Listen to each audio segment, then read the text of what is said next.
Hello guys, welcome to our YouTube channel guys. So guys, जितने भी student है BA programme के semester 5th के स्टूडेंट, तो ये वीडियो सेमेस्टर 5th के स्टूडेंटों के लिए होने वाली है। तो आज हम इस वीडियो में करने जा रहे हैं इंपॉर्टेंट क्वेश्चन जो आपके एग्जाम में आने वाले हैं, आ सकते हैं, और इससे बाहर कुछ नहीं आएगा क्योंकि आपका इसमें सारा टॉपिक कवर है। अगर आपने ये पढ़ लिया तो आपको कुछ और पढ़ने की कोई जरूरत नहीं है, इनफ होगा आपके लिए। तो इस वीडियो में हम करेंगे इंपॉर्टेंट क्वेश्चन एंड आंसर। तो इसमें हम करेंगे हिस्ट्री ऑफ यूरोप जो है 1700 जो 89 से 80-70 तक का जो आपका सब्जेक्ट है। जिस भी स्टूडेंट के पास हिस्ट्री ऑफ यूरोप है तो उनके लिए ये वीडियो होने वाली है। तो चलिए वीडियो को स्टार्ट करते हैं देरी ना करके। सो वीडियो को स्टार्ट करने से पहले अगर आप हमारे चैनल पर नए आए हो तो नीचे दिए गए बेल आइकन को दबा के चैनल को सब्सक्राइब कर दीजिए, जिससे सारी नोटिफिकेशन आपके पास जल्द से जल्द पहुंच जाए। साथ ही आप हमारे टेलीग्राम चैनल से भी जुड़ सकते हैं और हमारे टेलीग्राम पे आप मैसेज करके ये जो पीडीएफ है ओनली 50 रुपीज़ में हिंदी मीडियम में भी मिल जाएगा और इंग्लिश मीडियम में भी मिल जाएगा। जिसमें आप कंफर्टेबल हो वो आप ले सकते हो। तो चलिए वीडियो को स्टार्ट करते हैं। तो वीडियो स्टार्ट करने से पहले एक बात बता दूं, ये वीडियो बहुत लंबी होगी तो इसको मैं 2 पार्ट में बनाऊंगी। तो आप फर्स्ट पार्ट आज करा रही हूँ, नेक्स्ट वीडियो में आपको सेकंड पार्ट मिल जाएगा। सो आप प्ले लिस्ट में भी हिस्ट्री ऑफ यूरोप के मेरे चैनल पे जाके देख सकते हो। तो चलिए स्टार्ट करते हैं क्वेश्चन नंबर फर्स्ट से। तो क्वेश्चन नंबर फर्स्ट है कि फ्रांसीसी क्रांति के कारण क्या है और उसके चरणों की चर्चा कीजिए। तो फ्रांसीसी क्रांति के कारण और उसके चरणों की चर्चा कीजिए। इसने फ्रांसीसी समाज को किस प्रकार प्रभावित किया। या अर्थात में आपसे यही क्वेश्चन घुमा के ऐसे पूछ सकता है कि 14 जुलाई 1789 को बेस्टिल के किले पर हुए हमले और उसके महत्व का वर्णन कीजिए। तो दोनों का आंसर एक ही है। तो आप सोचोगे 1789 और बेस्टिल के किले और फ्रांसीसी क्रांति तो अलग अलग लग रहा, अलग नहीं है, एक ही है। फ्रांसीसी क्रांति को ही 14 जुलाई 1700 जो 89 है वो कहा जाता है, जिसमें बेस्टिल के किले पे हमला हुआ था। तो दोनों एक ही चीज है, इसलिए दोनों का आंसर एक ही है। तो कोई भी आंसर को स्टार्ट करोगे तो इंट्रोडक्शन से स्टार्ट करोगे तो इंट्रोडक्शन में लिखोगे कि फ्रांसीसी क्रांति जो कि 1789 से 1799 तक चला था, दुनिया की सबसे महत्वपूर्ण राजनीतिक और सामाजिक घटना में से ये एक थी। फ्रांसीसी क्रांति जिसने न केवल फ्रांस बल्कि पूरे यूरोप और दुनिया के नए नए जो राजनीतिक और सामाजिक ढांचे का मार्ग प्रस्तुत किया था। इस क्रांति ने राजशाही के प्रति विरोध और लोकतंत्र की स्थापना और सामाजिक सुधार की दिशा में महत्वपूर्ण कदम उठाए थे। इससे पहले सामंतवाद चल रहा था, तो फर्स्ट लोकतंत्र वाला देश कह सकते हो तो फ्रांस था, इसलिए फ्रांसीसी क्रांति इंपॉर्टेंट है वर्ल्ड हिस्ट्री में। तो फ्रांसीसी के कई कारण भी थे, जो राजनीतिक कारण भी थे, आर्थिक भी थे, सामाजिक भी थे और बौद्धिक परिवर्तन का परिणाम भी था फ्रांसीसी क्रांति। तो इसके बहुत सारे कारण थे, तो इसको हमें जानना है, ठीक है। इंट्रोडक्शन में आप ये लिख दोगे। फिर जानते हैं फ्रांसीसी क्रांति के कारण क्या थे, क्यों फ्रांसीसी क्रांति हुई थी। तो फ्रांसीसी कारण के एक नहीं बहुत सारे कारण थे। तो फर्स्ट कारण हम जानते हैं सबसे पहले, जो कि सामाजिक असमानता और सामंती व्यवस्था। तो सामंतवाद आप जानते हो, इससे पहले सामंतवाद का राज था। तो जो सामाजिक असमानता थी समाज में, उससे और सामंतवाद की वजह से ये आंदोलन उभरा था। प्रथम कि फ्रांसीसी समाज 18वीं सदी के अंत में 3 प्रमुख वर्गों में विभाजित था। प्रथम वर्ग जिसे पादरी वर्ग कहते थे, द्वितीय वर्ग जिसे कुलीन वर्ग कहते थे, और तृतीय वर्ग जिसमें साधारण और नागरिक रहते थे। तो ये जो प्रथम वर्ग है, ये चर्च से संबंधित उच्च वर्ग होता था, समाज का सबसे ऊंचा वर्ग होता था, जो लगभग सभी सामाजिक राजनीतिक विशेष अधिकार के पास होते थे। इसके पास समाज के भी अधिकार होते थे और राजनीतिक के भी अधिकार होते थे। यह वर्ग संपत्ति का मालिक होता था और कोई कर भी नहीं देता था, मतलब इसको कोई टैक्स भी नहीं देना होता था। द्वितीय जो वर्ग आता था वो होता था कुलीन वर्ग। इसमें अमीर लोग आते थे, ये भी कर से मुक्त होते थे। और जो तीसरा वर्ग आता था, सिर्फ इनको कर्ज देना पड़ता था, और ये ग्रामीण लोग होते थे, किसान होते थे, मजदूर होते थे। तो देखो, एक समाज में प्रथम वर्ग है, द्वितीय वर्ग है, तृतीय वर्ग है, पर प्रथम को भी टैक्स नहीं देना, द्वितीय को भी टैक्स नहीं देना, सिर्फ तीसरे वर्ग को टैक्स देना है। तो सारा बोझ तो इन्हीं पे पड़ेगा, क्योंकि समाज में तो ये भी रह रहे, इनको भी देना चाहिए, पर ये नहीं देते थे, सिर्फ ये देते थे। इसी वजह से फ्रांसीसी क्रांति हुई थी। तो फर्स्ट कारण है सामाजिक असमानता, ठीक है, इजी वे में आपको बता दिया। सेकंड कारण है आर्थिक संकट और वित्तीय कुप्रबंध, मतलब 18वीं सदी के उत्तरार्ध में गंभीर आर्थिक संकट से गुजर रहा था फ्रांस। तो पहला है कि राष्ट्र ऋण राष्ट्र पे उसके कर्ज बहुत बढ़ गया था। तो 1770 और 1780 के दशक में फ्रांस में भारी कर्ज में डूब चुका था फ्रांस। अमेरिका की स्वतंत्रता संग्राम में फ्रांस की भागीदारी ने राष्ट्रीय खर्च को और बढ़ा दिया था। इसके अलावा शाही परिवार और अत्यधिक खर्चों ने राजकोष पर दबाव डाल दिया था। दूसरी थी कर प्रणाली की असफलता के कारण भी आर्थिक संकट आ गया था। कैसे? फ्रांसीसी कर प्रणाली अत्यधिक असमान थी, क्योंकि जो मैंने बताया ना, फर्स्ट और द्वितीय वर्ग से टैक्स ही नहीं लेते थे, ओनली तृतीय वर्ग से लेते थे। तो कर्ज तो बढ़ेगा नहीं, तुम पे सिर्फ एक ही वर्ग से लोग रह रहे हैं समाज में, 3 वर्ग, तो तृतीय वर्ग के लोग पर भारी बोझ पड़ रहा था, जबकि कुलीन वर्ग और चर्च जो थे वो कर से मुक्त थे। तो सरकार आर्थिक संकट से निपटने के लिए करों को बढ़ा देती थी और ज्यादा। एक तो मजदूर वर्ग ही ओनली करते रहे तृतीय वर्ग, और बढ़ा दिया उनपे, तो आर्थिक संकट तो आएगा ही। और तो तीसरा था खाद्य संकट के कारण आर्थिक संकट आया था। कैसे? खाद्य संकट 1780 के दशक में अंत में फसल की विफलता और भयंकर सर्दियों के कारण खाद्य में बहुत ज्यादा कमी आ गई थी, अच्छी फसल नहीं हुई थी, और खाद्य की कीमत बहुत ज्यादा बढ़ गई थी और जनता को भोजन का कमी का सामना करना पड़ा था। इस स्थिति में विद्रोह की भावना जन्म दिया, जिसे खाद्य संकट के रूप में देखते हैं। तो तीसरा कारण था फ्रांसीसी क्रांति का राजनीतिक अयोग्यता और शाही सत्ता का पतन। मतलब राजनीतिक में जो भी राज कर रहा है उसकी अयोग्यता। मतलब फ्रांसीसी राजशाही लंबे समय से भ्रष्ट और अयोग्य साबित हो रही थी, क्योंकि लुई जो 16वां था वो एक कमजोर शासक था और असक्षम शासक था, जो ना तो देश के गंभीर आर्थिक और सामाजिक संकटों को हल कर सकता था, ना ही वो राजनीतिक सुधार करता था। उसका नेतृत्व क्षमता बहुत ज्यादा कम थी, इसलिए समाज में असंतोष की भावना पैदा हुई थी। तो क्या हुआ था? राजनीतिक संस्थाओं की विफलता देखने को मिली। मतलब फ्रांस में एक निरंकुश राजतंत्र था, जहां राजा की सत्ता ही सर्वोच्च थी। जनता की राजनीतिक भागीदारी बिल्कुल उसको नजरअंदाज किया जाता था, और सरकार ने किसी भी प्रकार के लोकतांत्रिक सुधार को नजरअंदाज कर दिया था। मतलब जो लोग कहते थे सुधार, वो करता ही नहीं था। तो जब लुई 16वां ने आर्थिक संकट को हल करने के लिए एस्ट्रेचर जनरल जो है उसकी बैठक बुलाई थी, तो इसमें कोई ठोस समाधान नहीं निकल सका, जिससे राजनीतिक असंतोष और ज्यादा गहरा हो गया, क्योंकि उसकी जो संस्था थी वो विफल हो गई थी। तो ये राजनीतिक अयोग्यता के कारण हुई थी। दूसरी चीज क्या हुआ था राजनीतिक में, कि प्रशासनिक भ्रष्टाचार था। जो उसकी जितने भी लोग थे प्रशासन में, सब भ्रष्टाचार थे। प्रशासन में व्याप्त भ्रष्टाचार और शाही अधिकारियों की अयोग्यता ने जनता के बीच सरकार के प्रति विश्वास की कमी पैदा कर दी थी। लोग ये महसूस करने लगे थे कि शाही सत्ता उनके हित का प्रतिबंध नहीं कर रही है, और यह भावना क्रांति के रूप में लोगों के सामने आई। चौथा कारण था फ्रांसीसी क्रांति का कि प्रबोधन विचारधारा, मतलब इलाइटमेंट। मतलब 18वीं सदी के दौरान प्रबोधन युग के विचारकों ने सामाजिक और राजनीतिक सिद्धांत का प्रचार किया था, जिसने फ्रांसीसी क्रांति के विचारों को आकार दिया। जैसे कि John Locke, Montesquieu, Rousseau, Voltaire, ये सब क्या थे? विचारक थे, कि समाज सुधारक। इन लोगों ने अधिकार, स्वतंत्रता, समानता और न्याय पे बहुत सारे सिद्धांत और बुक लिखी थी। इन्हीं के बुक और विचारों से जनता प्रेरित होती थी, और जब जनता प्रेरित हो रही थी तो शाही परिवार के और कुलीन वर्ग की ये हितों में नहीं थी, क्योंकि इसके खिलाफ फिर वो जब उनमें जागृति आई तो आंदोलन करना स्टार्ट कर दिया। तो इसमें रूसो का योगदान रहा है। रूसो के विचार ने यह धारणा दी कि सत्ता का वास्तविक स्रोत जनता में ही निहित है, और अपने शासकों को चुनाव करने का अधिकार होना चाहिए। तो लोकतंत्र की बात की थी रूसो ने, तो लोगों में ये विचारधारा फेमस हुई।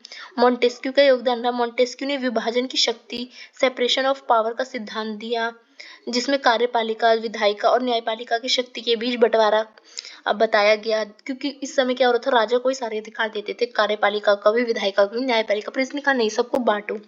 वोल्टेयर का भी योगदान था। वोल्टेयर ने धर्मनिरपेक्षता और अभिव्यक्ति की स्वतंत्रता को समर्थन दिया था, कि धर्मनिरपेक्ष रहो, मतलब धर्म से लेके मत देखो, और लोगों को स्पीच का, एक्सप्रेशन का भी अधिकार दो।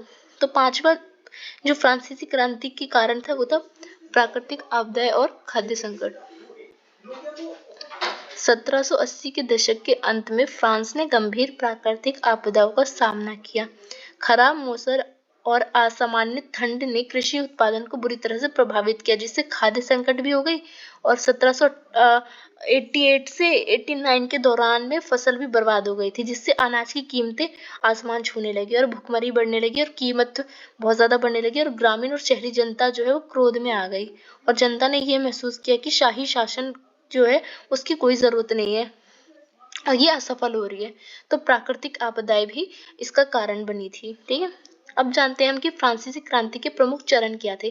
फ्रांसीसी क्रांति कई चरण में हुई थी, तो उसको जानते हैं हम। सबसे पहला है स्टेट जनरल का आह्वान।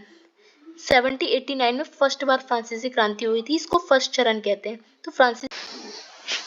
तो दूसरा चरण है जिसको कहते हैं टेनिस कोर्ट का शपथ, जिसे 20 जून 1789 में हुआ था। ये फ्रांसीसी क्रांति का दूसरा चरण है, जब तृतीय वर्ग के प्रतिनिधियों को एस्ट्रेस जनरल के अधिवेशन से बाहर कर दिया गया था, तो उन्हें वॉइसराय टेनिस कोर्ट में इकट्ठा होकर एक शपथ ली थी, जिसे टेनिस कोर्ट शपथ कहा गया। इसमें उन्होंने तब तक अलग ना होने की कसम खाई जब तक कि एक नया संविधान ना बना लिया जाए। यह शपथ क्रांति के राजनीतिक आधार को स्थापित करने की दिशा में एक महत्वपूर्ण कदम था। नेशनल असेंबली ने फ्रांस की राजशाही सीमित करने और संविधान के तहत नए सामाजिक और राजनीतिक ढांचे की स्थापना का संकल्प लिया था। इसके तहत तो ये फ्रांसीसी क्रांति का दूसरा चरण था। फ्रांसीसी क्रांति का तीसरा चरण है जिसे कहते हैं बास्तिल किले का पतन। अब देखिए, मैंने और में जो क्वेश्चन ऊपर बताया था इसी का, तो उसमें लिखा था ना बास्तिल किले की 14 जुलाई 1789 की बास्तिल किले का पतन के बारे में बताइए, तो ये फ्रांसीसी क्रांति का ही है। देखिए आपके इस आंसर में आ गया। तो ये फ्रांसीसी क्रांति का तीसरा चरण माना जाता है। तो 14 जुलाई 1789 को पेरिस की जनता ने बास्तिल के किले पर हमला कर दिया था। बास्तिल एक क्या था? एक जेल थी बास्तिल। इसमें राजशाही के अत्याचार का प्रतीक माना जाता था। इसमें लोक क्रांतिकारियों को रखा जाता था। तो एक ये निर्णायक घटना हुई कि फ्रांसीसी क्रांति की शुरुआत के रूप में इसे देखा गया। इस घटना के बाद पूरे फ्रांस में विद्रोह फैल गया और कई जगहों पर किसानों ने सामंती व्यवस्था के खिलाफ बगावत कर दी। बास्तिल दिवस आज भी फ्रांस में राष्ट्रीय दिवस के रूप में मनाया जाता है। जैसे हम लोग बनाते हैं ना गणतंत्र दिवस वगैरह, तो वैसे ये लोग भी बनाते हैं। इसे स्वतंत्रता और क्रांति के प्रतीक के रूप में माना जाता है, इसलिए बास्तिल दिवस आज भी फ्रांस में मनाया जाता है। चौथा है फ्रांसीसी क्रांति का चरण जिसे कहते हैं declarations of the rights of man and citizens, जो अगस्त 1789 में हुआ था। ये फ्रांसीसी क्रांति का चौथा चरण है। तो अगस्त 1789 में नेशनल असेंबली ने मानव और नागरिक अधिकार की घोषणा की थी। Declaration of the rights of man and citizen, जिसे मानव और नागरिक अधिकार की घोषणा कहा जाता है, इसको पारित किया था। इस दस्तावेज ने स्वतंत्रता, समानता और बंधुत्व के सिद्धांत को स्थापित किया था फ्रांस में, और व्यक्तिगत अधिकार और नागरिक स्वतंत्रता की सुरक्षा का आह्वान किया था। इस पत्र में इसमें कहा गया था कि सभी लोग समान पैदा होते हैं, उन्हें समान अधिकार मिलने चाहिए। इस घोषणा ने सामंती विशेष अधिकारों का अंत कर दिया और फ्रांसीसी समाज में व्यापक परिवर्तन लाने की में दूसरा दिशा एक नई मोड़ दी थी। तो इसको कहते हैं फ्रांसीसी क्रांति का चौथा चरण। तो फ्रांसीसी क्रांति का पांचवा चरण माना जाता है जब फ्रांस में संविधान सभा और संवैधानिक राजतंत्र स्थापित हुआ, जो कि 1751 में हुआ था। तो 1791 में नेशनल असेंबली ने एक नया संविधान तैयार किया, जिसमें फ्रांस को एक संवैधानिक राजतंत्र घोषित किया। इस संविधान के तहत राजा की शक्ति को सीमित कर दिया गया और विधायक को और अधिक अधिकार दिए गए। राजा लुई 16वां इस संविधान को स्वीकार करने के लिए मजबूर हो गए, लेकिन उन्होंने इस व्यवस्था का विरोध जरूर किया था। इस चरण में क्रांति अपेक्षाकृत शांतिपूर्ण थी, लेकिन असंतोष बढ़ता जा रहा था और जल्द ही ये अधिक कट्टरपंथी चरण में प्रवेश कर गई है। जो लुई 16वां था, उसने भागने का प्रयास किया था। तो इसको कहते हैं फ्रांसीसी क्रांति का छठा चरण, जो कि 1791 में हुआ था। राजा लुई 16वां और उनकी पत्नी मैरी एंटोनिया ने फ्रांस से भागने का प्रयास किया, लेकिन वे वॉरेंस में पकड़े गए और वापस पेरिस लाए गए। इस घटना ने लोगों के बीच एक स्पष्ट कर दिया था कि राजा संविधान और नई क्रांतिकारी सरकार के प्रति वफादार नहीं है। इस घटना ने राजा के प्रति जनता की जो विश्वास था उसको पूरी तरह से खत्म कर दिया था। इसके बाद गणतंत्र राज्य की मांग तेज हो गई और क्रांति कट्टरपंथी ने इसको एक चरण माना। फ्रांसीसी क्रांति का सातवां चरण है जब राजतंत्र का अंत हुआ और गणतंत्र राज्य की स्थापना हुई, जो कि 1792 में हुई थी। 10 अगस्त 1792 को क्रांतिकारियों ने ट्यूरेस पैलेस पर हमला किया और राजा को गिरफ्तार कर लिया। इसके बाद फ्रांस को औपचारिक रूप से एक गणतंत्र राज्य घोषित कर दिया गया और लुई 16वां ने सिंहासन से हटा दिया गया जनता द्वारा। 21 सितंबर 1792 में राष्ट्रीय सम्मेलन ने राष्ट्र की घोषणा कर दी और इसमें फ्रांस में जो राजतंत्र ना उसको अंत कर दिया। अब फ्रांस में क्या है, राजतंत्र अंत हुआ। तो यूरोप में पहला देश था जिसमें गणतंत्र राज्य की स्थापना हुई थी। तो इसलिए फ्रांसीसी क्रांति वर्ल्ड हिस्ट्री में इम्पोर्टेंट है। ये क्रांति का निर्णायक मोड़ था कि राजशाही को समाप्त कर दिया जाए और लोकतंत्र के कदम उठाया जाए लोकतंत्र की ओर। फ्रांसीसी क्रांति का 8वां जो चरण है वो है लुई 16वां का निष्पादन, जो कि जनवरी 1793 में हुआ था। जनवरी 1793 में लुई 16वां को राजद्रोह के आरोप में दोषी ठहराया गया और उन्हें मौत की सजा दी गई। उनका गिलोटिन द्वारा सिर काट दिया गया था। मैंने आपको फर्स्ट यूनिट में भी बताया था कि जो एंटोनिया उनकी वाइफ थी और इन दोनों को रखा गया और इनका सर कलम कर दिया गया था। इस घटना ने क्रांति के हिंसक और उग्रवादी चरण की शुरुआत की थी। तो इसको भी एक चरण माना जाता है जहाँ पे हमें जनता का एक भयानक रूप देखने को मिलता है, जिनमें उन्होंने राजा को ही क्या करा, सर कलम कर दिया।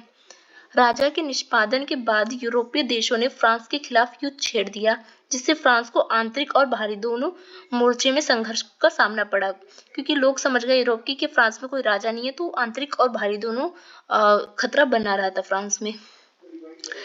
9वां चरण है आतंक का शासन। आतंक का शासन जो है वो 1793 से 1794 तक रहा था। क्रांति का ये सबसे हिंसक दौर था।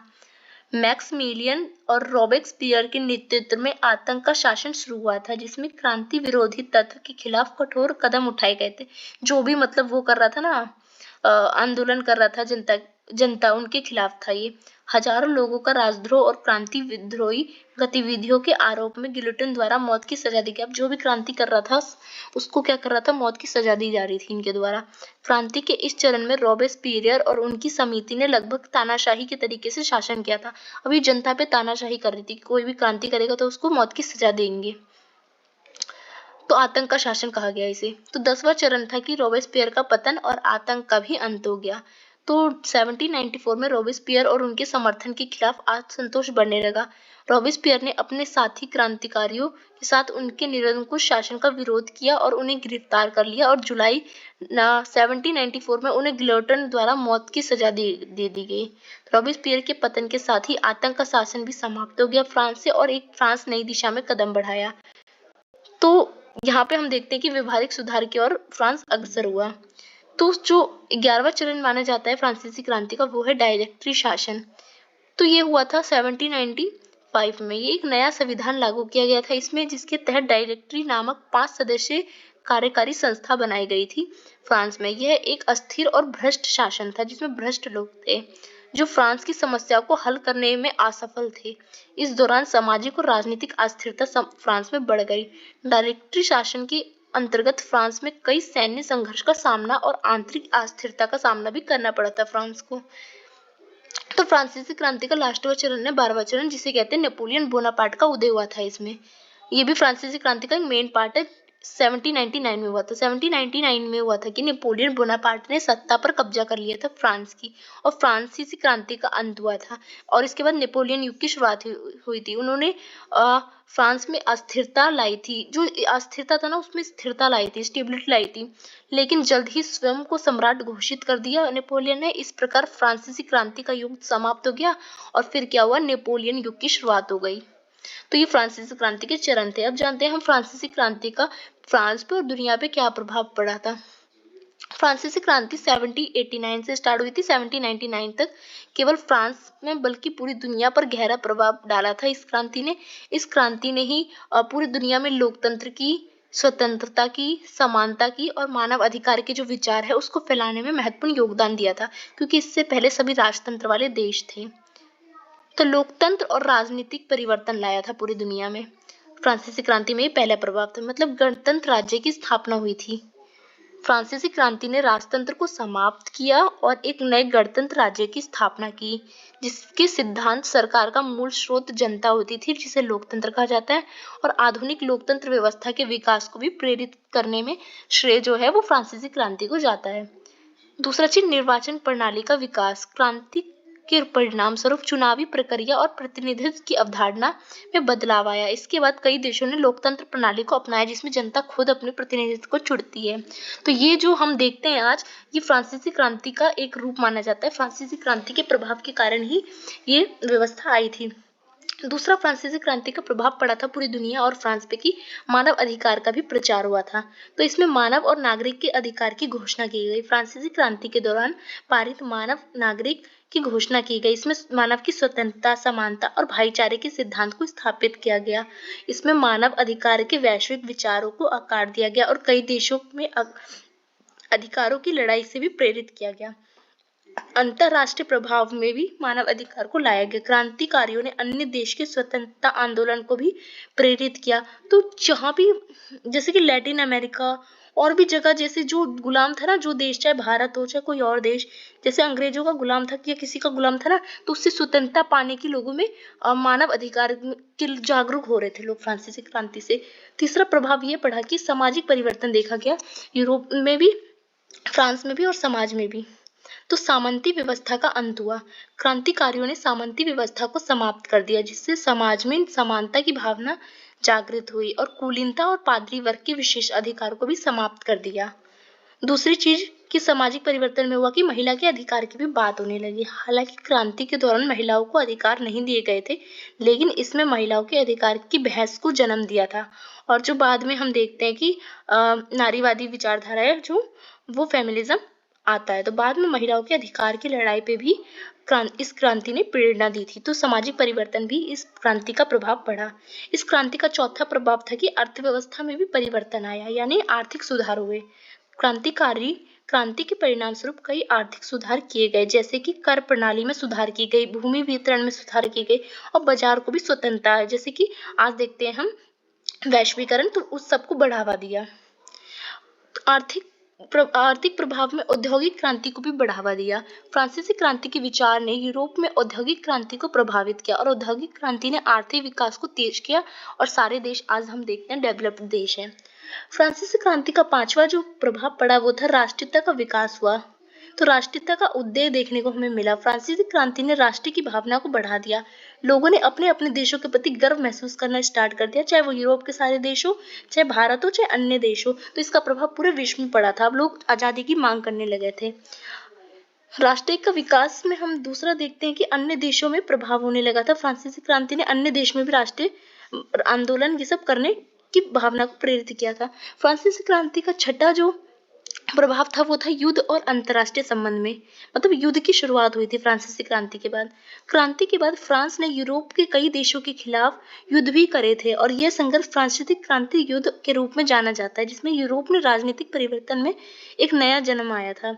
विकासशील विचारधाराएं भी पैदा हुई थी इस समय। इस दौरान समाजवाद, उदारवाद, राष्ट्रवाद, जितने भी हम विचारधारा पढ़ते हैं ना, तो ये सब फ्रांसीसी क्रांति के बाद ही अंतरराष्ट्रीय संबंध में जो हम ये विचारधारा पढ़ते हैं, इसको जन्म दिया था। सातवां प्रभाव पड़ा था अंतरराष्ट्रीय संबंध में और फ्रांसीसी क्रांति का कि क्रांति के विचारों का वैश्विक प्रसार हुआ था। मतलब क्रांति का प्रभाव ऐसा हुआ था कि फ्रांसीसी क्रांति के विचारों ने पूरी दुनिया में क्रांति और विद्रोह को प्रेरित किया, चाहे वो लैटिन अमेरिका हो, यूरोप हो के अन्य देश हो, एशिया का देश हो, भारत हो, इन सभी में अब समानता के लिए संघर्ष होने लगे थे। उदाहरण के रूप में इस क्रांति ने भविष्य की क्रांति के लिए उदाहरण स्थापित किया था।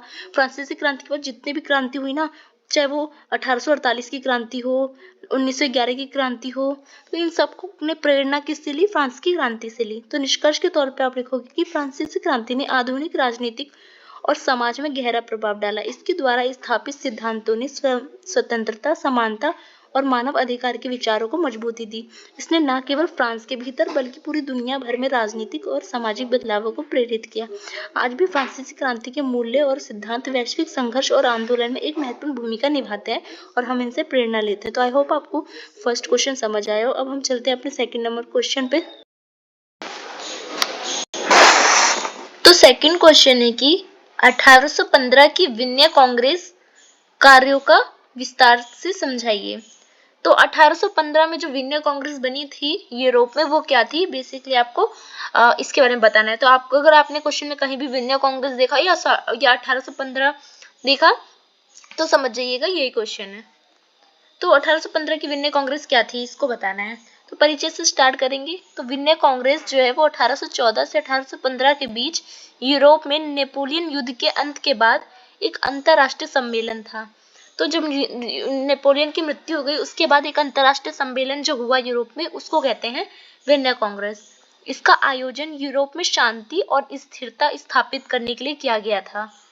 इसमें यूरोप के प्रमुख देश के प्रतिनिधित्व ने भाग लिया था, मतलब जो बहुत से यूरोप के अलग अलग कंट्रीज थी उन्होंने इसमें पार्टिसिपेट किया था।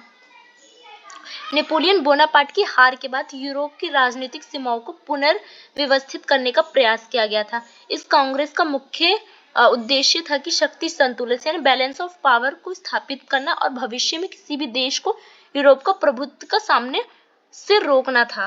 मतलब इसमें इस सम्मेलन में ये बात की गई थी कि विश्व में शांति हो सके और किसी का प्रभुत्व किसी पे ना हो सके।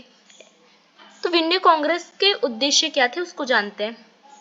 पहला उद्देश्य था कि यूरोप में शक्ति संतुलन को स्थापित करना, बैलेंस ऑफ पावर। यूरोप के जो प्रमुख देश के बीच शक्ति का ऐसा संतुलन बनाना जिससे कोई भी अत्यधिक प्रभावशाली ना हो सके। मतलब फ्रांस, इटली, जितने भी कंट्रीज है ना यूरोप के, वो सब एक दूसरे उन लोग के बीच शक्ति का संतुलन हो सके, कोई भी एक दूसरे से पावरफुल ना हो, जिससे उन लोग के बीच शांति बने रहे।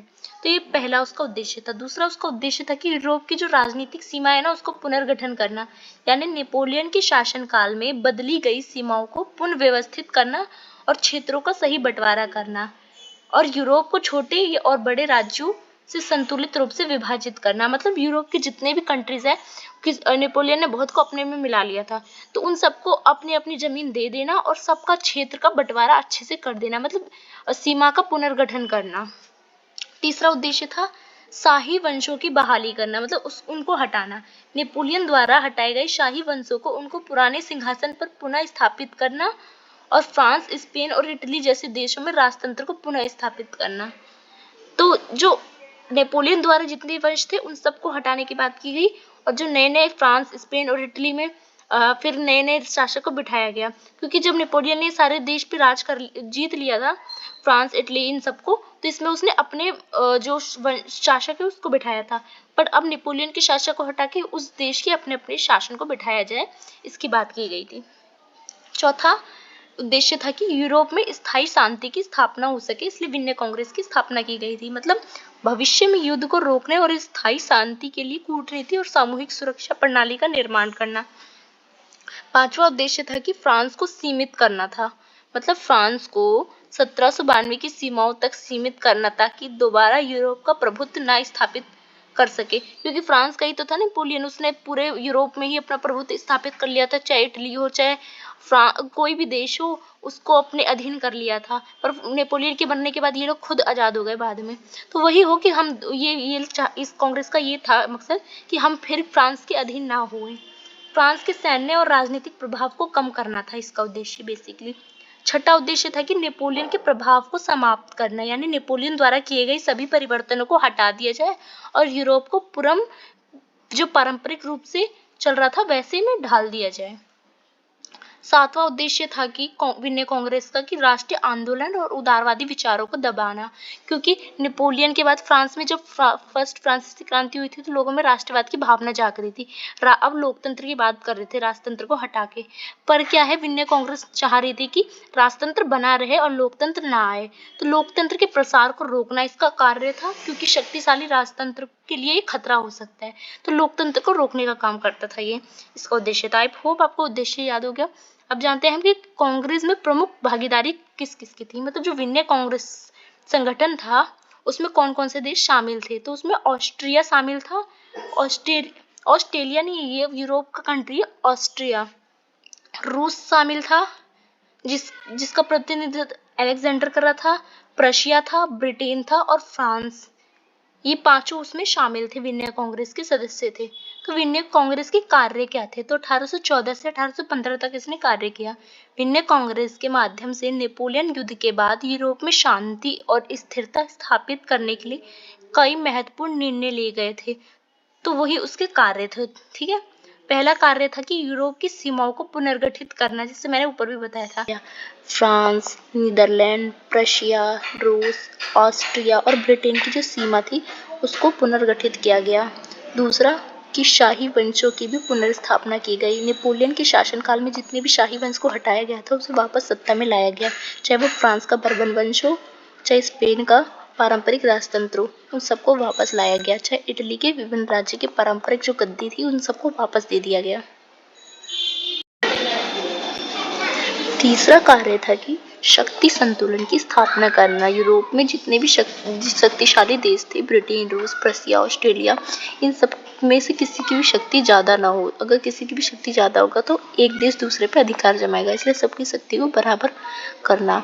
चौथा इसका कार्य था कि सामूहिक सुरक्षा प्रणाली का निर्माण करना। एक ऐसी व्यवस्था बनाई गई जिसमें किसी भी प्रकार के आक्रामकता के खिलाफ मिलकर ये लोग काम करते थे। अगर कोई बाहरी शक्ति इस पर आक्रमण करती थी या कोई आंदोलन होता था किसी देश में, तो ये सारे ब्रिटेन, एशिया, रूस, ऑस्ट्रेलिया सब मिलकर क्या करते थे, उनका हराते थे। पांचवा इसका कार्य था कि नेपोलियन के प्रभाव को खत्म करना। नेपोलियन ने जितने भी राजनीतिक और सैन्य परिवर्तन किए थे उसको हटा के परंपरागत तरीके से जो राजतंत्र था उसको लागू करना।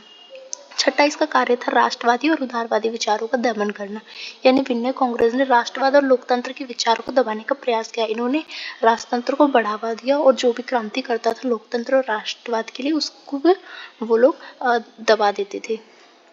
सातवां इसका कार्य था कि नई व्यवस्था की स्थापना करना, मतलब जर्मन परिसंघ और इटली का इन्होंने एकीकरण किया। तो इटली और जर्मन के छोटे छोटे जो क्षेत्र थे उसको एक करके जर्मन का एकीकरण किया और इटली का एकीकरण किया। तो विन्ने कांग्रेस का जो प्रभाव रहा वो ऐसा रहा कि विन्ने कांग्रेस ने 1815 तक यूरोप की राजनीतिक, सामाजिक और शक्ति संरचना पर गहरा प्रभाव डाला। इसके प्रभाव निम्नलिखित थे जो हम जानते हैं। पहला इसका प्रभाव पड़ा कि यूरोप में शांति और स्थिरता आई, स्थापना हुई, क्योंकि 4 दशक से क्या था, इसमें युद्ध चल रहे थे यूरोप में, पर इसमें थोड़ी शांति बनाने का काम किया विन्ने कांग्रेस ने। दूसरा कि शक्ति संतुलन बनाया। यूरोप की जितनी भी महाशक्ति थी, ब्रिटेन, रूस, प्रशिया, एस्टिया, तो इन सब में शक्ति का संतुलन बना, किसी की भी ताकत ज्यादा न हुई।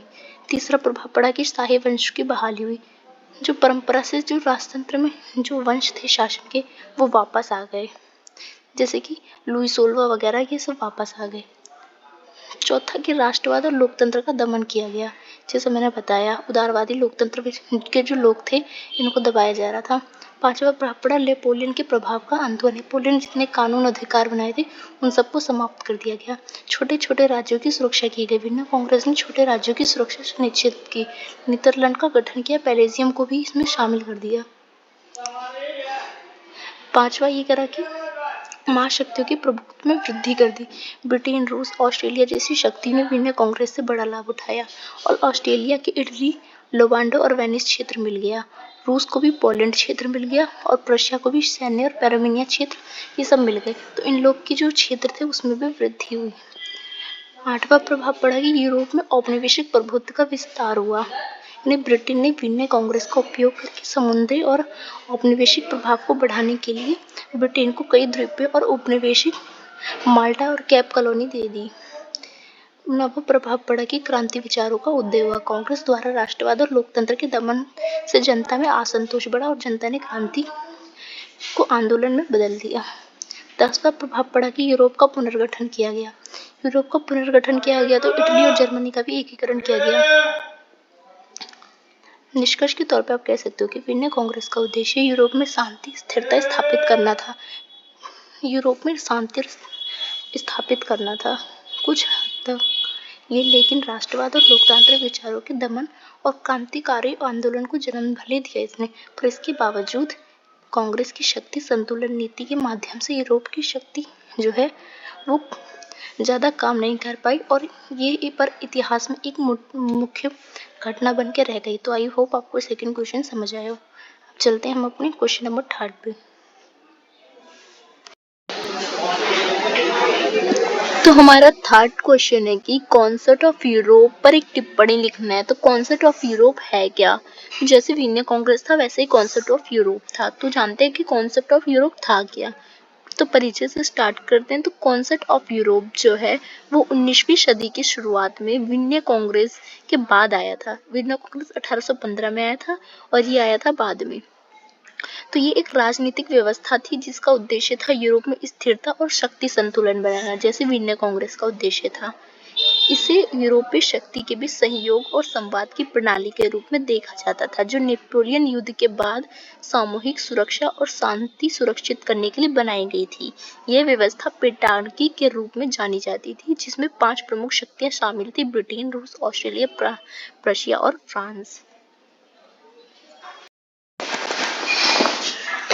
कॉन्सेप्ट ऑफ यूरोप की स्थापना का उद्देश्य क्या था? तो वो ऐसे ही था जैसे वियना कांग्रेस का था। कॉन्सेप्ट ऑफ यूरोप का मुख्य उद्देश्य था कि यूरोप में शक्ति संतुलन को बनाए रखे, कोई भी जितनी भी महाशक्ति थी यूरोप की, उसमें किसी की भी शक्ति ज्यादा ना हो, बराबर हो, ताकि किसी भी एक राष्ट्र को अत्यधिक प्रभुत्व यानी शक्ति ना हासिल हो, जिससे वह डोमिनेट कर पाए दूसरे देश को। नेपोलियन युद्ध ने स्पष्ट कर दिया था कि यूरोप को शांति और स्थिरता के लिए एक संयुक्त राष्ट्र प्रणाली की आवश्यकता है। जैसे कि वियना कांग्रेस ने ब्रिटेन, रूस, प्रशिया, ऑस्ट्रेलिया, फ्रांस जैसे प्रमुख शक्तिशाली राष्ट्रों को सहयोग से इस प्रणाली की नींव रखी थी। तो बिल्कुल वियना कांग्रेस की ही नींव से ये जो कॉन्सेप्ट ऑफ यूरोप है, इसकी भी नींव पड़ी थी। तो कॉन्सेप्ट ऑफ यूरोप का मुख्य सिद्धांत क्या था? इसका पहला सिद्धांत था कि शक्ति संतुलन बना रहा है यूरोप में। यूरोप के सभी प्रमुख शक्ति के बीच शक्ति का संतुलन हो, बैलेंस ऑफ पावर। दूसरा उद्देश्य था कि दूसरा जो सिद्धांत था वो था कि राजनीतिक स्थिति का संरक्षण हो सके। 1789 की फ्रांसीसी क्रांति से पहले राजनीतिक और सामाजिक व्यवस्था को पुनः स्थापित करना। और तीसरा था कि सामूहिक सुरक्षा करना, किसी भी बड़े संकट या युद्ध को रोकने के लिए सहयोग और संवाद का सहारा ले। अगर कोई बाहर की कंट्री यूरोप पे अटैक कर रही है तो सब मिलके उसका निवारण करें। चौथा, राजनीतिक हस्तक्षेप, किसी भी राष्ट्र में विद्रोह या क्रांति को दबाने के लिए सामूहिक हस्तक्षेप करना। अगर किसी भी प्रभुत्व वाला देश है, उसमें कोई क्रांति हो रही हो लोकतंत्र को बनाने के लिए, तो मिलके सब उसको दमन करते। तो ये उसका सिद्धांत था। अब जानते हैं कि कॉन्सेप्ट और यूरोप का महत्वपूर्ण घटना कौन सी थी और इसका योगदान क्या था यूरोप में। कॉन्सेप्ट ऑफ यूरोप ने कई बड़े संघर्ष को रोकने या हल करने में मदद की थी। इसमें से कुछ प्रमुख है जो मैं बताती हूँ आपको। पहला है स्पेन और इटली में जो क्रांति का दमन किया गया था। यूरोप की शक्तियों ने राजनीतिक स्थिरता बनाए रखने के लिए इसमें हस्तक्षेप किया था। स्पेन और इटली में जो क्रांति हो रही थी, तो उससे यूरोप की जो अस्थिरता पैदा हो रही थी यूरोप में, तो इसको स्थिर करने के लिए क्या किया गया, इटली और स्पेन में जो क्रांति हो रही थी उसको पूरे यूरोप के जितने भी संगठन थे कॉन्सेप्ट ऑफ यूरोप के, उसने उसको दबाया मिलके। दूसरा, ग्रीक स्वतंत्रता संग्राम जो कि 1821 से 1829 तक चली थी। इस संग्राम को भी ग्रीस की स्वतंत्रता में यूरोपीय शक्ति ने महत्वपूर्ण भूमिका निभाई थी। जो ग्रीस की स्वतंत्रता थी उसमें यूरोपीय शक्ति ने बहुत महत्वपूर्ण भूमिका निभाई थी उसको आजाद कराने में। तीसरा उसका योगदान रहा कि 1830 और 1848 की क्रांति में, यद्यपि क्रांति इस प्रणाली के लिए चुनौती साबित हुई थी, फिर भी कॉन्सेप्ट ऑफ यूरोप ने इसके प्रभाव को सीमित करने का प्रयास भी किया था। तो अब जानते हैं कॉन्सेप्ट ऑफ यूरोप की सफलताएं क्या क्या थी। तो पहला था कि शांति को दीर्घकालिक तक इन्होंने कंट्रोल कर लिया था। कॉन्सेप्ट ऑफ यूरोप ने 1815 से 1914 तक यूरोप में किसी भी बड़े युद्ध को रोकने में मदद की थी। तो कह सकते हो शांति बनाने में ये लोग कामयाब हुए थे। दूसरा कामयाबी इनको मिली थी सामूहिक कूटनीति का उदाहरण देखने को मिला था। यह प्रणाली आधुनिक अंतरराष्ट्रीय संगठनों जैसे कि संयुक्त राष्ट्र के लिए प्रेरणा बनी। तो जो संयुक्त राष्ट्र बाद में बना ना, तो उसी ने इससे प्रेरणा लिया कि हाँ, एक देश दूसरे देश का सपोर्ट करके किसी के देश में अगर क्रांति हो रही तो उसे रोक सकते हैं। तो सामूहिक कूटनीति का उदाहरण देखने को मिला। तीसरा, शक्ति संतुलन का सिद्धांत में भी सफलता मिली। मतलब इसने यह सिखाया कि शक्ति संतुलन ही अंतरराष्ट्रीय स्थिरता के आधार पर हो सकता है, जिससे किसी भी राष्ट्र की शक्ति ना बढ़े। अब जानते हैं कॉन्सेप्ट ऑफ यूरोप की सीमा क्या थी और इसकी विफलता क्या थी। तो इसकी सीमा थी कि राष्ट्रवाद था और लोकतंत्र की उपेक्षा करता था। ये प्रणाली मुख्य रूप से राजशाही और अभिजात वर्ग के हित की रक्षा पर केंद्रित था, लोकतंत्र पे नहीं था, इसलिए लोकतंत्र की आलोचना करता है। दूसरा, इसकी सीमा थी कि संकीर्ण दृष्टिकोण अपनाता था, यानी छोटे और कमजोर राष्ट्र को इसमें शामिल नहीं किया गया, ओनली बड़े बड़े जो राज्य थे उसी को शामिल किया गया, जैसे फ्रांस, इटली, इन सबको। तीसरा, इसकी सीमा थी कि क्रांतियों को दबाने की प्रवृत्ति रखते थे। ये कॉन्सेप्ट ऑफ यूरोप ने क्रांति और स्वतंत्रता आंदोलन को दमनकारी दृष्टि से देखा, जो जनता में असंतोष का कारण बना। तो ये भी इसकी विफलताएं थी, जो विफलता का एक कारण बनी। तो निष्कर्ष के तौर पर आप लिखोगे कि कॉन्सेप्ट ऑफ यूरोप 19वीं शताब्दी की एक महत्वपूर्ण कूटनीति प्रणाली थी, जिसने यूरोप में स्थिरता बनाए रखने में महत्वपूर्ण भूमिका निभाई। हालांकि इसके कुछ सीमित दृष्टिकोण और विफलताओं ने इसे पूरी तरह से सफल होने से रोक दिया। यह प्रणाली न केवल इतिहास का एक महत्वपूर्ण अध्याय है, बल्कि वर्तमान अंतर्राष्ट्रीय कूटनीति और सहयोग के लिए भी एक मार्गदर्शक है, जैसे कि यूएन। इसके प्रभाव आज भी शक्ति संतुलन और अंतरराष्ट्रीय शांति प्रयासों में देखे जाते हैं। तो ये उसका बेहतर उदाहरण। तो आई होप आपको थर्ड क्वेश्चन भी समझ आया हो। अब हम चलते हैं अपने क्वेश्चन नंबर 4 पे। तो हमारा क्वेश्चन नंबर 4 है कि नेपोलियन की जो महाद्वीपीय व्यवस्था थी उससे आप क्या समझते हैं? अंततः इसके प्रभाव और असफलता के कारण बताइए। मतलब नेपोलियन की महाद्वीपीय व्यवस्था क्या थी और इसकी महाद्वीपीय व्यवस्था के पूरे यूरोप में और पूरी दुनिया में क्या प्रभाव पड़ा था और ये महाद्वीपीय व्यवस्था असफल क्यों रही थी, ये आपको बताना है। तो इंट्रोडक्शन में आप लिखोगे कि नेपोलियन बोनापार्ट 18वीं से 19वीं शती के सबसे प्रभावशाली सैन्य और राजनीतिक नेताओं में से एक था, जो कि यूरोप की राजनीति में बहुत चर्चित था इस समय। उनका जन्म 15 अगस्त 1769 को कोर्सिका द्वीप में हुआ था, जो उस समय फ्रांस का हिस्सा था। लेकिन क्या हुआ, जो इटली का हिस्सा था, पर बाद में इसे फ्रांस ने खरीद लिया था, तो ये फ्रांस का नागरिक बन गया था नेपोलियन। तो नेपोलियन ने फ्रांस की क्रांति के बाद उभरती जो अस्थिरता था उसका लाभ उठा के इसने तख्ता पलट कर दिया और इसने खुद का वहां पे शासन कर दिया। सम्राट बन के नेपोलियन एक युग की शुरुआत की। तो नेपोलियन बोनापार्ट फ्रांस के सम्राट, जो कि 1806 में बना, ब्रिटेन के खिलाफ आर्थिक और राजनीतिक दबाव बनाने के लिए उसने एक उद्देश्य बनाया और उस उद्देश्य का नाम रखा उसने महाद्वीपीय व्यवस्था।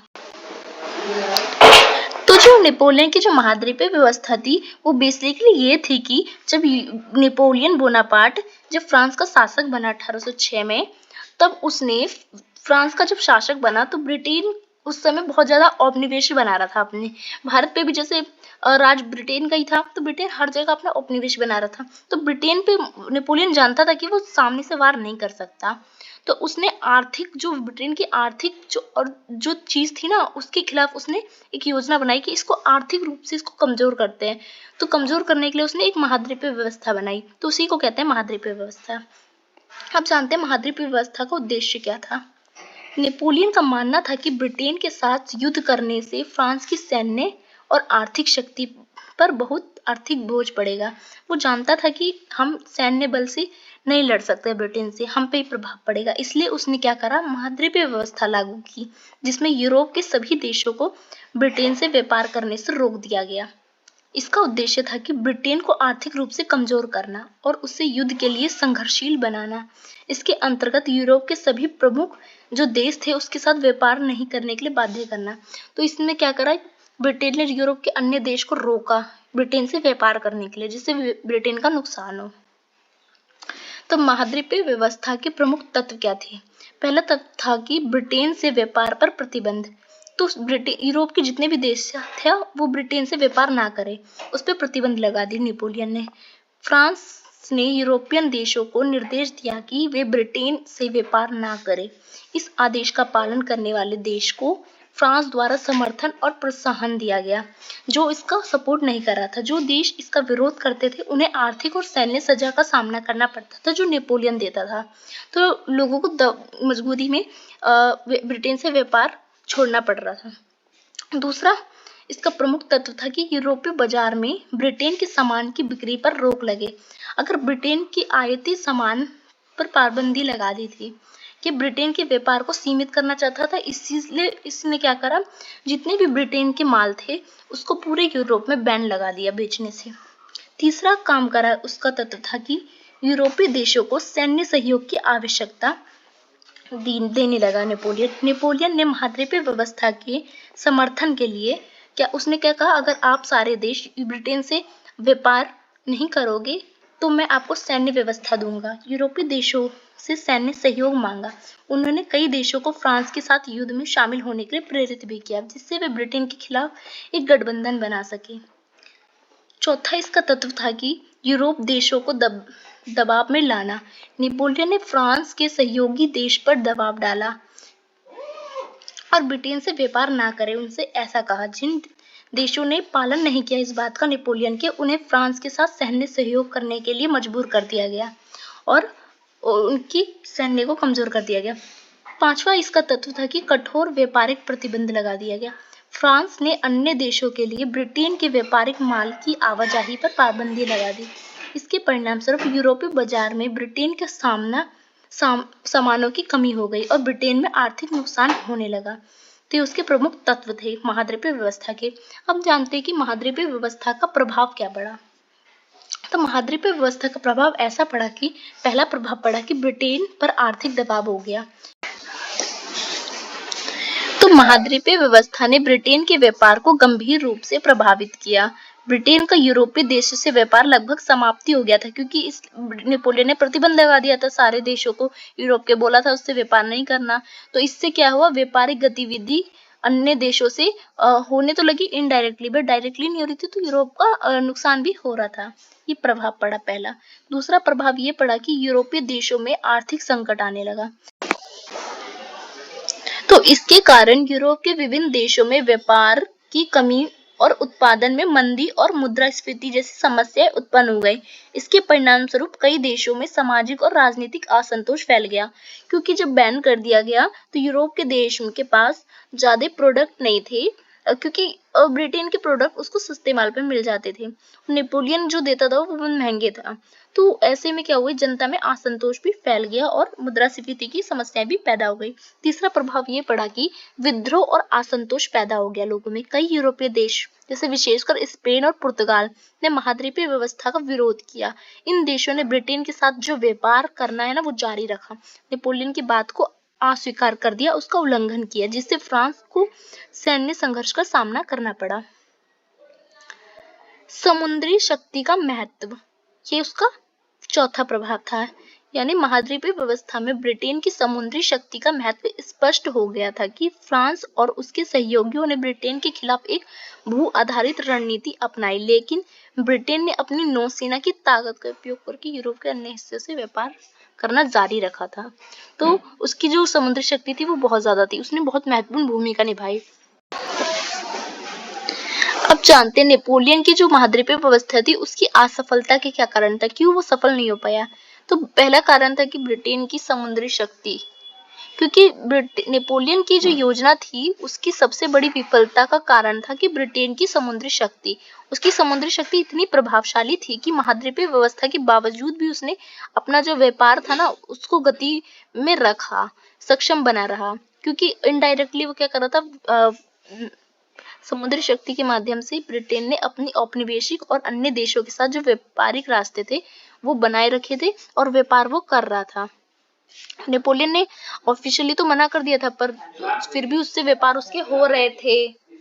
उसके बाद विरोध, दूसरा असफलता का कारण था विरोधी देशों का प्रतिरोध देखने को मिला। कई यूरोपीय देश विशेषकर रूस और स्पेन ने फ्रांस की महाद्वीपीय व्यवस्था का विरोध किया। उन्होंने ब्रिटेन के साथ व्यापार करना जारी रखा, जिससे फ्रांस की योजना कमजोर हो गई। तीसरा कारण था कि आर्थिक कठिनाइयां। महाद्वीपीय व्यवस्था ने यूरोपीय देशों में व्यापार की गंभीर कमी और आर्थिक संकट पैदा किया। कई देशों में उत्पादन की कमी हो गई, मुद्रास्फीति, बेरोजगारी की समस्या उत्पन्न हो गई। तो आर्थिक कठिनाई भी इस महाद्वीपीय व्यवस्था की असफलता का कारण था।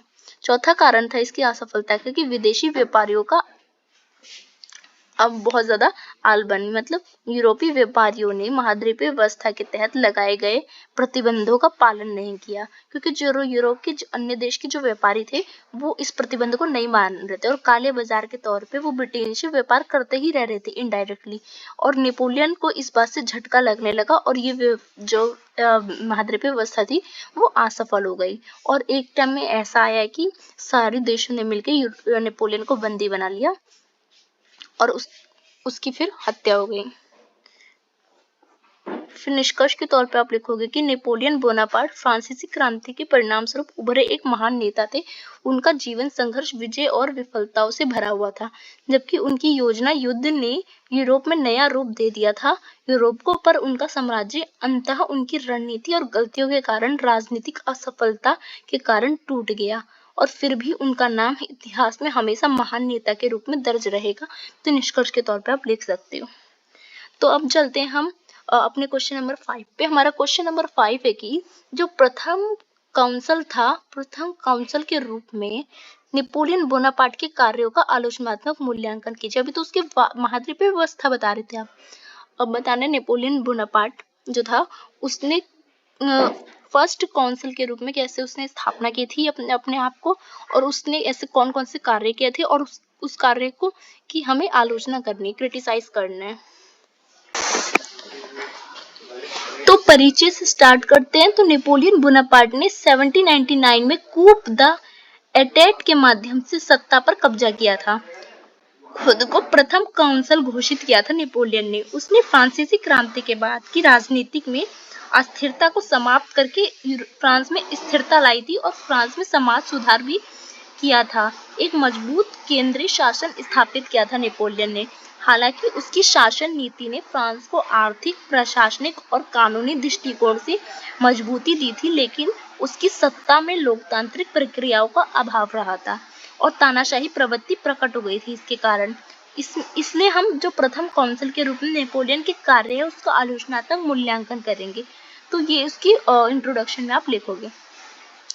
तो पहला है कि आलोचना अगर आपको करना है उस नेपोलियन की, तो पहले किस चीज की आलोचना करोगे कि राजनीतिक स्थिरता और केंद्रीकरण। तो उसको क्यों काउंसिल कहा जाता है? क्योंकि उसने राजनीतिक स्थिरता और केंद्रीकरण किया था फ्रांस का। नेपोलियन का सबसे बड़ा योगदान फ्रांस में राजनीतिक स्थिरता स्थापित करना था, क्योंकि फ्रांस की क्रांति के बाद यूरोप में अस्थिरता पैदा हो गई थी, क्योंकि कोई शक्ति नहीं थी यहाँ पे केंद्र में। तो फ्रांसीसी क्रांति के बाद फ्रांस के विभिन्न सरकारों का गठन हुआ, लेकिन कोई भी स्थिर प्रदान नहीं कर सका फ्रांस को। पर जब नेपोलियन आया तो उसने कूप द एट से माध्यम से सत्ता पर कब्जा कर लिया और एक नया संविधान लागू किया, जिसे नेपोलियन संहिता के नाम से जानते हैं। उससे व्यापक शक्ति प्रदान करता था वो जनता को। और संविधान ऑफ 1799 के तहत उसने प्रथम काउंसिल के रूप में खुद को सरकार का प्रमुख नियुक्त किया और शासन की बागडोर को अपने हाथ में ले ली। तो नेपोलियन के शासन में राज्य की शक्ति केंद्रीकृत हो गई और प्रशासन में सुधार किया नेपोलियन ने। उसने काउंसिल ऑफ स्टेट और गृह मंत्रालय जैसी संस्थाएं स्थापित की फ्रांस में, और प्रशासनिक निर्णय लेने में ही मदद करती थी उस नेपोलियन की। इस प्रकार उसने देश में स्थिरता लाने का प्रयास किया और केंद्र सरकार की नींव रखी फ्रांस में। तो ये इसलिए उसको प्रथम काउंसिल कहा जाता है। तो अब इसकी भी आलोचना करना है आपको। अब इसकी आलोचना करेंगे हम।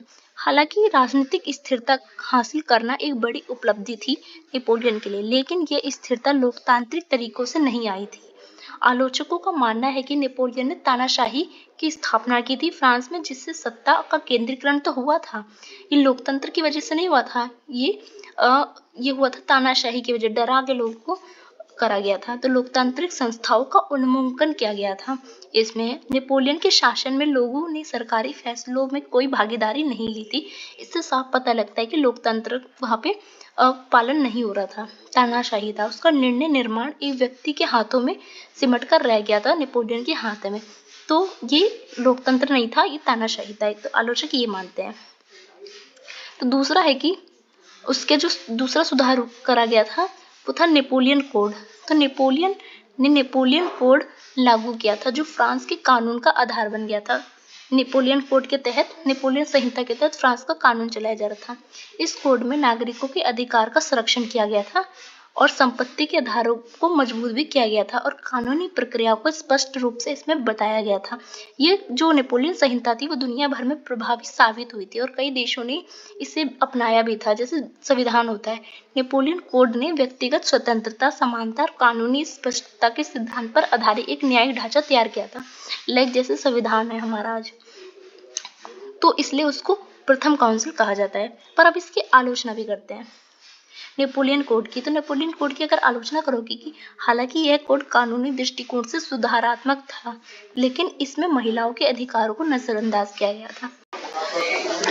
तो महिलाओं को तलाक और संपत्ति से संबंधित मामलों में कम अधिकार दिए गए थे इस संहिता में। उदाहरण के लिए पत्नी को पति से अनुमति के बिना संपत्ति का अधिकार नहीं था। यह कोड कानूनी समानता की दिशा में एक कदम था, लेकिन इसमें महिलाओं के कुछ अधिकार और वर्गों के कुछ सीमित अधिकार थे, इसलिए नेपोलियन संहिता की भी आलोचना करी जाती है। अब जानते हैं तीसरा जो नेपोलियन ने सुधार किया था वो था धार्मिक सुधार, जिसे कॉनकॉर्ड ऑफ कहते हैं 81।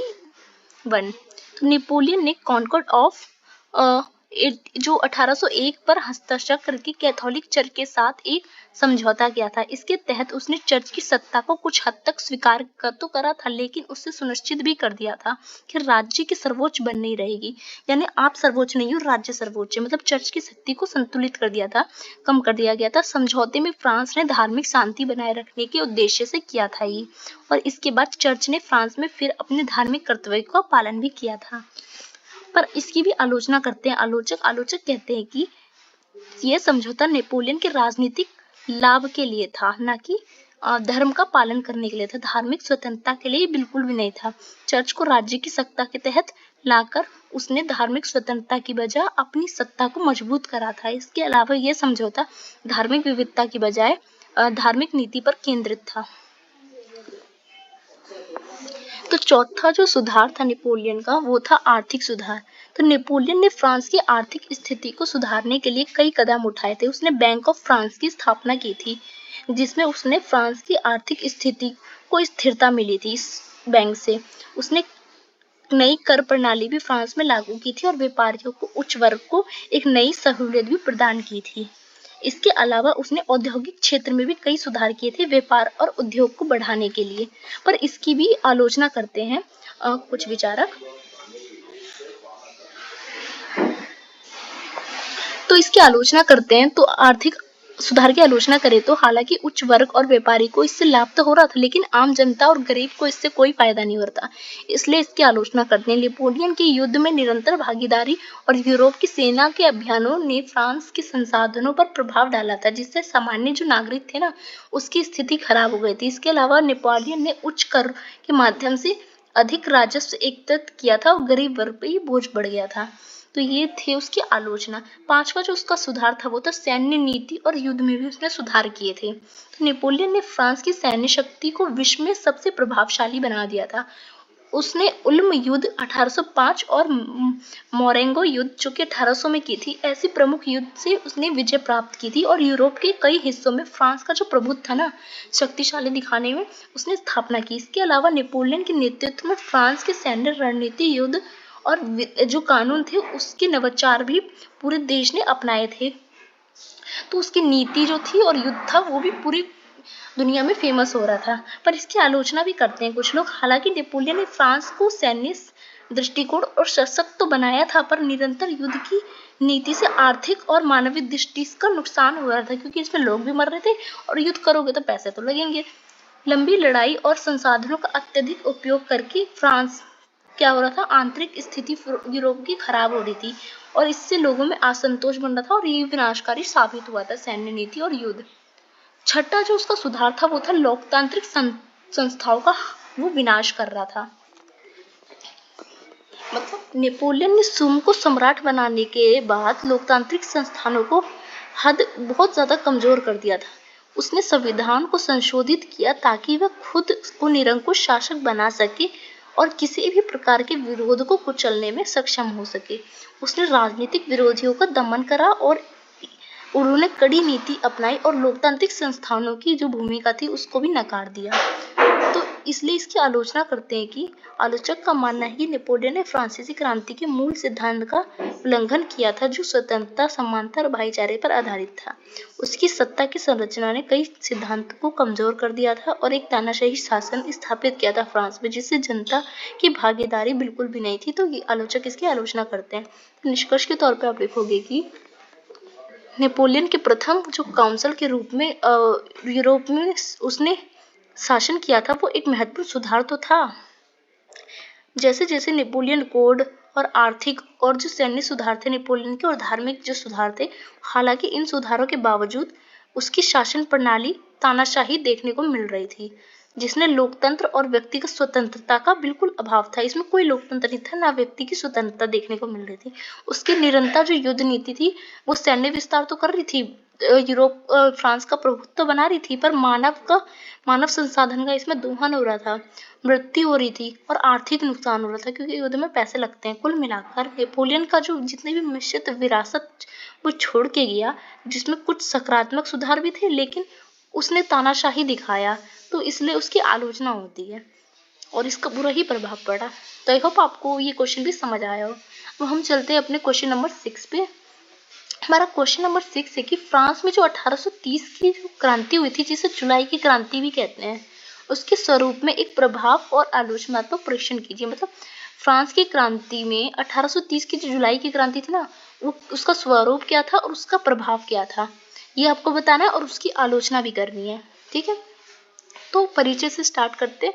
तो फ्रांस में 1830 की जुलाई की क्रांति जो थी ना, वो एक महत्वपूर्ण ऐतिहासिक घटना थी, जिसने न केवल फ्रांस बल्कि पूरे यूरोप की राजनीतिक और समाज को प्रभावित किया। यह क्रांति जो है वो चार्ल्स 10वें के तानाशाही शासन के खिलाफ हुई थी। जो चार्ल्स 10 था, उसकी जो तानाशाही थी उसके खिलाफ ये आंदोलन की गई थी, ये क्रांति की गई थी। उसके परिणाम स्वरूप लुई फिलिप को फ्रांस का राजा बना दिया गया। तो चार्ल्स 10वें को हटा के जनता ने लुई फिलिप को शासन बना दिया और जुलाई की क्रांति में संवैधानिक राजतंत्र की स्थापना की और यूरोप में जो क्रांतिकारी आंदोलन था उसको भी प्रेरित करने का काम किया 1830 की क्रांति में। इस क्रांति के स्वरूप और प्रभावों का आलोचनात्मक परीक्षण करते हुए हम आगे देखते हैं। ठीक है, तो पहला कि इस 1830 की क्रांति के कारण क्या थे। तो 1830 की जो जुलाई की क्रांति थी उसका मुख्य कारण था चार्ल्स 10। चार्ल्स 10 एक तानाशाही शासक था जो कठोर राजनीतिक और सामाजिक निर्णय लेता था। इसके खिलाफ जनता ने चार्ल्स 10वें को कुछ हद तक निर्णय के लिए फ्रांसीसी समाज में विभिन्न वर्गों में असंतोष पैदा कर दिया। तो क्या हुआ, कठोर और प्रतिक्रियावादी नीति थी इसकी, चार्ल्स 10 की। मतलब चार्ल्स 10वें ने कई प्रतिक्रियावादी कदम उठाए थे, जैसे कि प्रेस की स्वतंत्रता को सीमित कर दिया गया था, राजनीतिक अधिकारों को भी खत्म कर दिया गया था और क्रांतिकारी आंदोलन के प्रति सख्त नीति अपनाई थी इसने, चार्ल्स 10 ने। तो इसने जो निर्णय लिए थे उससे फ्रांस के लोगों में क्रांति उत्पन्न हुई, जो कि 1830 की क्रांति का कारण बनी। तो इस दूसरा था कि जो चार्टर एक्ट था 1814 का, उसका उल्लंघन। मतलब चार्ल्स 10 ने 1814 में स्थापित संवैधानिक चार्टर जो 1814 का उल्लंघन किया, जो कि एक संवैधानिक राजतंत्र की स्थापना करने का मार्गदर्शन करता था। उसने इसके तहत दिए गए नागरिक अधिकार को, स्वतंत्रता को नकार दिया और अपनी तानाशाही बढ़ाने की कोशिश की। मतलब जो एक्ट था ना, संवैधानिक चार्टर, संविधान का पालन नहीं किया, तो जनता में ये एक आक्रोश बन गया। तीसरा कारण था कि करों का बढ़ना और अर्थव्यवस्था में गिरावट आना। फ्रांस की अर्थव्यवस्था में गिरावट आई और करों में बहुत ज्यादा वृद्धि हो गई, तो ये भी जनता का कारण बना असंतोष का। चौथा कारण था कि समाज में असमानता है। चार्ल्स 10वें के शासन में समाज में गहरी असमानता देखने को मिल रही थी। शहरी जो लोग थे और मध्यम वर्ग और श्रमिक वर्ग जो लोग थे उसमें असंतोष देखने को मिला। इन कारणों के चलते फ्रांसीसी समाज के विभिन्न वर्गों में विरोध की भावना उत्पन्न हुई और जल्द ही एक क्रांति का रूप ले लिया इसने, जिसे 1830 की जुलाई की क्रांति कहते हैं। अब जानते हैं कि जुलाई की क्रांति जो है उसका स्वरूप क्या था। तो 1830 की जो जुलाई की क्रांति था उसका स्वरूप का मुख्य रूप से एक शहरी विद्रोह था, जो कि शहर के लोगों ने किया था। तो इसे कह सकते हैं जुलाई की क्रांति एक शहरी विद्रोह था जो कि पेरिस में हुआ था। तो इसका केंद्र कहाँ था, पेरिस था। ये विद्रोह मुख्य रूप से शहरी, मध्य वर्ग और श्रमिक वर्ग द्वारा प्रेरित था। क्रांति का स्वरूप क्या था। पहला स्वरूप था कि क्रांति आंदोलन का नेतृत्व। इस क्रांति का नेतृत्व मुख्य रूप से मध्यम वर्ग ने किया था, जिसमें व्यापारिक वर्ग आते थे, बुद्धिजीवी जितने भी दार्शनिक आते थे वो सब आते थे, पेशेवर लोग आते थे, पढ़े लिखे लोग आते थे। तो क्रांति आंदोलन का नेतृत्व ना वो अच्छे लोग कर रहे थे। ये वर्ग चार्ल्स 10वें की तानाशाही और संविधान विरोधी जो नीति थी उसके खिलाफ थी।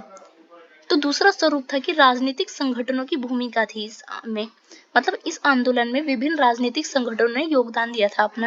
रिपब्लिकन ने दिया था, उदारवादी ने दिया था, संवैधानिक राजतंत्र, इन सब का समर्थन था इसमें। तो चार्ल्स 10वें के शासन के खिलाफ इन सब ने मिलकर एक आवाज उठाई थी और क्रांति की थी। उदाहरण के स्वरूप में 27 और 29 जुलाई को पेरिस में तीन दिन तक चले एक विद्रोह था। उसमें क्रांतिकारी सैनिक और नागरिक ने सरकार के खिलाफ हिंसक संघर्ष किया।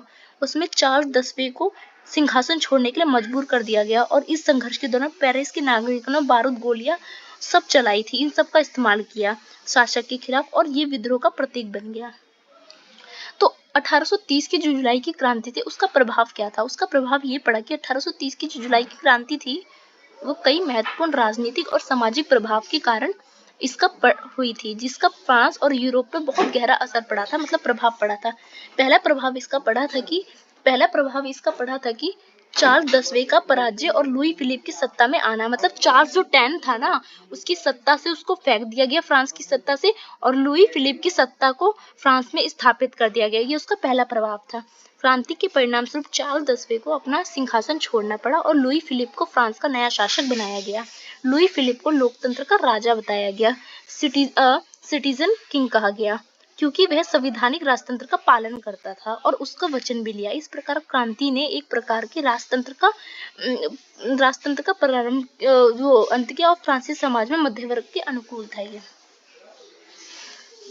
दूसरा इसका प्रभाव पड़ा कि संवैधानिक राजतंत्र की स्थापना हुई। लुई फिलिप के शासनकाल में संवैधानिक राजतंत्र की नीति को अपनाया। इससे पहले तानाशाही शासन देखने को मिल रहा था, तो ये शक्ति संविधान के तहत सीमित की गई। तो लुई जो फिलिप था वो क्या कर रहा था, वो जितने भी कानून बना था वो संविधान के अकॉर्डिंग बना रहा था। तो इसलिए जनता ने क्या करा, उसको हटा दिया, चार्ल्स 10 को, और लुई फिलिप को बिठा दिया, और जनता इससे खुश भी थी। और फ्रांस के मध्यम वर्ग और नागरिक अधिकारों की अधिक प्रतिष्ठा बढ़ी। हालांकि यह व्यवस्था पूरी तरह से लोकतांत्रिक नहीं थी, क्योंकि आम जनता को पूर्ण राजनीतिक अधिकार नहीं मिले थे।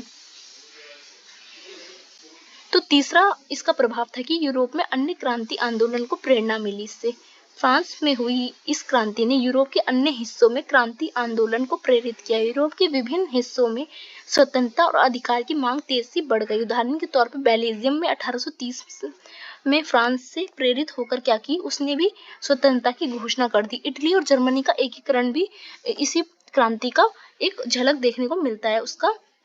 चौथा इसका प्रभाव पड़ा कि मध्यम वर्ग की राजनीतिक स्थिति में वृद्धि हुई। मतलब जुलाई क्रांति में फ्रांस में मध्यम वर्ग सशक्त हो गया और इसने उन्हें अधिक राजनीतिक अधिकार और अवसर प्राप्त हुए, क्योंकि उसने इस आंदोलन में महत्वपूर्ण भूमिका निभाई थी। लुई फिलिप का शासन मध्यम वर्ग के हितों को ध्यान में रखते हुए चलाया था, जिससे इस वर्ग की सामाजिक और राजनीतिक स्थिति में भी वृद्धि हुई। हालांकि मजदूर वर्ग और गरीब वर्ग की स्थिति में कोई बड़ा सुधार नहीं हुआ, पर मध्यम वर्ग के लिए लुई फिलिप ने बहुत काम किया, तो इनकी स्थिति में बहुत ज्यादा वृद्धि हुई। तो अब हम 1830 की क्रांति की कुछ आलोचना भी कर लेते हैं। तो 1830 की जो जुलाई की क्रांति थी उसकी आलोचना करें तो यह क्रांति फ्रांस के समाज के लिए महत्वपूर्ण मोड़ थी, लेकिन इसके कुछ परिणाम जो है वो मिश्रित भी थे, मतलब सकारात्मक पक्ष भी थे और नकारात्मक भी थे। तो पहले सकारात्मक जानते हैं। तो सकारात्मक पक्ष ये था कि तानाशाही शासन का अंत हुआ था और संवैधानिक राजतंत्र की स्थापना हुई थी और राजनीतिक स्थिरता देखने को मिल रही थी और मध्यम वर्ग का सशक्तिकरण हो रहा था, जैसे हमने पढ़ा। तो ये क्रांति ने यूरोप में अन्य क्रांति आंदोलन को प्रेरित भी किया और जर्मनी, इटली का एकीकरण और लोकतंत्र की भावना को फैलाया। ये सकारात्मक था। पर नकारात्मक पक्ष इसका ये था कि इस क्रांति ने केवल मध्यम वर्ग को ही सशक्त किया, श्रमिक वर्ग और गरीब वर्ग की स्थिति में कोई सुधार नहीं किया। लुई फिलिप का शासन एक संवैधानिक राजतंत्र शासन तो था, पर लोकतांत्रिक गणराज्य का शासन नहीं था। इस प्रकार फ्रांस में पूर्ण लोकतांत्रिक, ये नहीं कह सकते कि पूर्ण लोकतांत्रिक ये था। तो क्रांति के बाद राजनीतिक असंतोष और संघर्षों के बावजूद सत्ता में वास्तविक जो शासक है ना वो सम्राट या राजा ही था, बल्कि लोकतांत्रिक नहीं था, तो जनता द्वारा चुना हुआ नहीं था। तो निष्कर्ष के तौर पर लिखोगे कि 1830 की जुलाई की क्रांति ने फ्रांस में एक नई राजनीतिक युग का प्रारंभ किया, जिसने तानाशाही को समाप्त किया और संविधान राजतंत्र की नींव रखी। हालांकि इसका प्रभाव मध्यम वर्ग पर अधिक पड़ा, उसकी तो सशक्तिकरण हुआ, उसके लिए तो बेनिफिट हुआ, इस और लोकतांत्रिक सुधारों के प्रति कदम भी इसने उठाए, जिससे इटली का एकीकरण हुआ, जर्मनी का एकीकरण हुआ और लोगों में राष्ट्रवाद की भावना जगी। लेकिन इससे गरीब और श्रमिक वर्ग की समस्याओं का समाधान नहीं हुआ। तो इसके बावजूद ये क्रांति यूरोप में अन्य देशों के लिए प्रेरणा का स्रोत बनी और पूरे यूरोप महाद्वीप में स्वतंत्रता और अधिकार के लिए एक संघर्ष को बढ़ावा देने का काम किया इस क्रांति ने। तो आई होप आपको ये 6 क्वेश्चन भी समझ आया हो। तो ये वीडियो बहुत लंबी हो रही है, तो इस वीडियो में बस इतना ही। अब मैं आपको पार्ट 2 लाऊंगी, तो पार्ट 2 में जो आगे के आपके क्वेश्चन है क्वेश्चन 7 से, तो वो मैं आपको नेक्स्ट पार्ट में कराऊंगी। तो आई होप आपको वीडियो अच्छी लगी हो। तो वीडियो आपको अच्छी लगी हो तो वीडियो को लाइक जरूर कीजिएगा। वीडियो बनाने में बहुत मेहनत लगती है। वीडियो कैसी लगी कमेंट सेक्शन में जरूर बताइएगा और वीडियो को अपने कॉलेज ग्रुप दोस्तों में शेयर भी जरूर कीजिएगा, जिससे आपको अच्छे से आपको दोस्तों की भी प्रिपरेशन हो जाए। तो धन्यवाद।